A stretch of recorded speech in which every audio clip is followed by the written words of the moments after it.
দিয়ে দাও দিয়ে দাও দিয়ে দাও, এরকম করো। করতেও না, হাই দাও হাই দাও। ঈদের সেকেন্ড ডে মানে হচ্ছে নানা বাড়ি, তাই না? ছোট মানুষ বলেন আর বড় মানুষ বলেন, সবারই কিন্তু নানা বাড়ি আসলে অন্যরকম একটা আমেজ কাজ করে। নানার বাড়ি যাওয়ার সময় অন্যরকম একটা ফিলিংস হয়, তাই না? হ্যালো এভরিওয়ান, আসসালামু আলাইকুম। কেমন আছেন সবাই? আশা করি সবাই খুবই ভালো আছেন।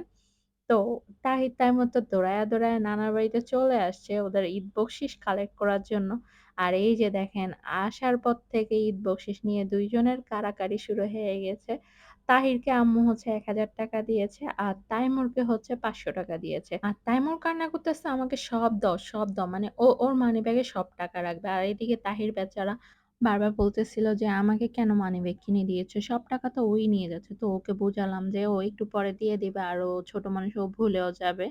তুমি আসো, খাওয়া-দাওয়া করো।" তারপরে তো এই যে খেতে বসলাম। তো আম্মু অনেক কিছুই রান্না করেছে। আম্মু নিজে অসুস্থ ছিল। সেম আমাদের এবার সবারই হচ্ছে ভাইরাল জ্বর হয়েছে।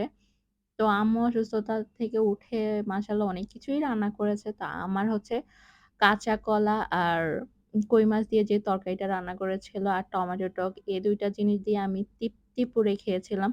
মানে মায়ের হাতের রান্না বলে কথা। তার উপরে হচ্ছে অসুস্থতা থেকে উঠেছি। আর এই তো খাওয়া-দাওয়া শেষ করে হচ্ছে বসে, বসে তাইমুরকে তাহির হচ্ছে বারবারই ফুসলাচ্ছিল যে, "আমার টাকা আমাকে দিয়ে দাও, তোমার টাকা তুমি নাও।" কত? তোমাকে কত দিছে বলো? ৫০০। সবগুলা দিছে সব। তোমারগুলো নিয়ে নিস। তাহিরের মানিব্যাগ পুরা খালি। হ্যাঁ।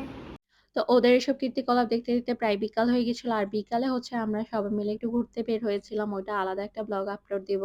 তারপরে তো বাহির থেকে ঘুরে এসে তাহির তাইমুরকে বাসায় রেখে হচ্ছে একটু খিলগাঁওতে এসেছিলাম। আর খিলগাঁওতে আসলে হচ্ছে আমি টেকঅ্যাওয়েতে জুস খাবোই। এটা মাস্ট বি, কারণ ওদের জুসগুলো আমার খুব ভালো লাগে। আবার তাহির বলছিল তাহির জন্য মোমো নিতে। তো টেকঅ্যাওয়ে থেকে তাহিরের জন্য মোমো নিয়ে নিয়েছিলাম। আর এই মোমোর জন্য আমি ৪০ থেকে ৪৫ মিনিট বসে থাকতে হয়েছে। তারপরে বাসার জন্য নিয়ে নিয়েছি মিষ্টি আর ব্রেড। আর ব্রেড আমি খুঁজতে, খুঁজতে হয়রান হয়ে গেছি। ৩-৪ টা দোকান খুঁজে তারপর হচ্ছে ব্রেড পেয়েছি। আর ৩-৪ দোকান খুঁজবোই না কেন বলেন? আম্মুকে হচ্ছে এত কিছুর কথা জিজ্ঞেস করেছিলাম। পিজ্জা খাবে কিনা, চিকেন খাবে কিনা, শর্মা খাবে কিনা, কিচ্ছু খাবে না। শুধু হচ্ছে মিষ্টি আর ব্রেড খেতে চেয়েছে। তো আম্মু যেহেতু অসুস্থ থেকে উঠেছে আর আম্মু একটা জিনিস খেতে চাইছে, আমি তো সেটা হচ্ছে যেখান থেকেই হোক সেটা নিয়ে আসবো, তাই না? তো এরপরে তো টেস্টি ট্রিটে খুব ফ্রেশ আর হচ্ছে তাজা ব্রেড পেয়েছি। তো টেস্টি ট্রিট থেকে হচ্ছে ব্রেড নিয়ে দেন হচ্ছে এই খাবারগুলা নিয়ে বাসায় চলে আসলাম। আর ওই যে ওরা এখন নাস্তা করবে। তো এই ছিল আমার আজকের ভিডিও। আল্লাহ হাফেজ।